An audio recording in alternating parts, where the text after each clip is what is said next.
so I'm just about to drive home and adding more shit to my windshield. Got my Valentine 1, which I'm now going to have to hardwire. I've got my iPass, Easy Pass, and then my dash cam. Now I've got the Hivemapper here. I am using the VHB mount here that came with it.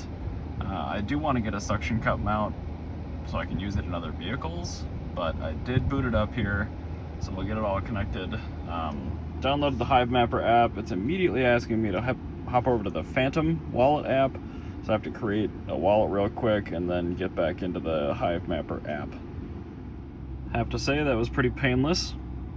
So after creating the wallet, writing down the seed phrases in a secure area, I navigated back to the Hivemapper app, and then I came back in to the Phantom wallet to approve the API connection, then back into the Hivemapper app. Now we're going to go ahead and connect the dash cam. So I got to go in here and connect to the Hivemapper, which has not shown up yet. Okay, never mind. Apparently it is that dashcam 8B. Password's Hivemapper, sure, connect. Dashcam connected. So far so good. Seems easy enough.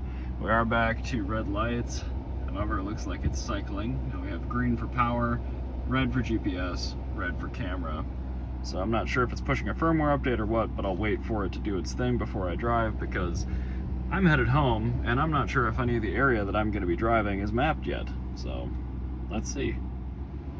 Alright, so I did have to go back in and tell it to stop trying to use the data from the Wi-Fi, and immediately once I did that, the app went into firmware update mode. I got all red lights again, then back to a single green. So we'll wait for this to finish up. I'm going to wait for everything to appear to be working. Oh, hey, look at that. Purple lights. Good sign. So yeah, we'll wait for it to come back up before we take that first drive home. Okay, firmware update was a success. We are back on the Wi-Fi for the dash cam, and it did say that this version of the update can map without being connected to the phone app, which is great. And it says that the top LED will illuminate yellow when a connection is required to offload. I still have not seen any settings yet for allowing me to store images to this USB-C flash drive, formatting, anything like that. So I know Geek of All Trades has had a lot of issues with the USB port on this, and I'm not sure if it does anything yet. But you know, in order to replace a regular dash cam, I do need that to function. So in the meantime, these are going to run in parallel, but I'm going to wait for a preview to show up here, because I sure would like to make sure that this is functional. Still looks like it's booting up though. Well, I'm sick of waiting, so still only have one blue light, but I'm going to start my drive home, and I'll let you guys know if it starts. So right now we're at 136,766. We'll see what the mileage is on the odometer when that fires up.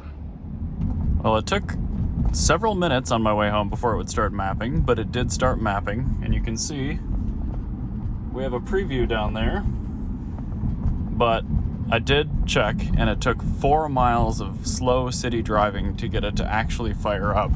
So if you had a really short commute and you were doing the same route every day, this thing is not for you. Maybe they'll fix that with firmware updates. I'm not really sure, but I'm going to drive around a little bit here, do a few side roads, and then we'll take a look at the data a little bit later to kind of see how we can groom it. And then I'm going to look and see exactly what end that little barrel plug is, because I'd like to hard mount it. You can see I ended up finally, after 4 years of owning this car, hardwired in the Valentine 1, and the dash cam was already hardwired as well, so it shouldn't take too much more. I've already got an accessory circuit pulled down into the passenger footwell, so I'm really not too worried about it. But yeah, if this ends up being a reasonable device and it stays in this car most of the time, I think I'd like to hardwire a plug up there just so it's not obstructing part of my vision. Well, we're a few days into it now. I would say probably the better part of a week. And I've got some thoughts on the Hivemapper and some things that don't work so well for me.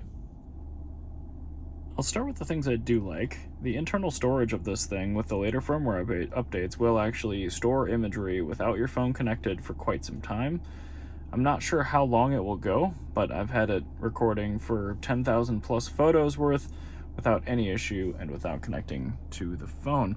I will say though, this car, my 2015 Model S, has an Athermic laminated windshield, And in addition to blocking most of the radar signatures that come through, it also does a really good job at blocking the GPS signal. So the GNSS signal, the terrestrial GPS that this uses, satellites communicate, well, don't communicate with it. They communicate the signal to the Hivemapper, and that is the central LED there. That means that you have a GPS fix. However, the threshold for the GPS fix to actually submit your data to Hivemapper for reward is pretty high. So even though that light is on, it doesn't necessarily mean that you are mapping. The top one means the camera is active, which means you are recording within sunrise and sunset ranges that it tolerates, and the bottom light is just power. The USB-C port on the side, it doesn't seem to do a blasted thing, doesn't record any data to it. I do wish I could keep a copy of the photos, at least some of them, for dash cam purposes. Maybe in a future firmware update they will allow that, but I have talked to a few people on the Discord. I found some teardown photos and found the actual chipset that it uses, as well as the antenna, and it's a pretty small surface mount antenna for the GNSS GPS. It's on the front of the PCB by the front of the camera. However, it's sandwiched underneath the LoRa helium board. So helium doesn't seem to benefit you at all as far as location accuracy is concerned, and it does seem to block some GPS signal itself. That being said, it does seem to boot up relatively quickly, even with a bad GPS fix. I would say somewhere around 30 seconds to 4 minutes, depending on. It should boot in about 30 seconds, though, when you have a good GPS fix. I'm going to keep using it for a little while longer. I actually bought a GPS receiver that I want to try with it. Sorry, a GPS repeater.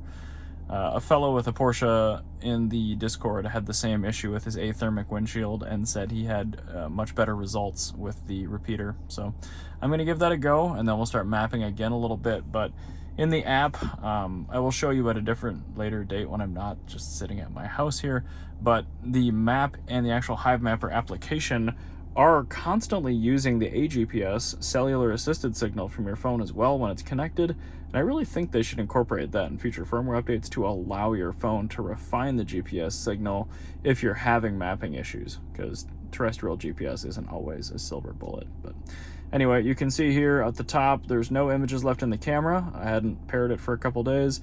There's 7,038 in my phone, and it's going to start uploading those either over cellular data if you've allowed cellular data, or we'll wait until you're on Wi-Fi and then upload them later.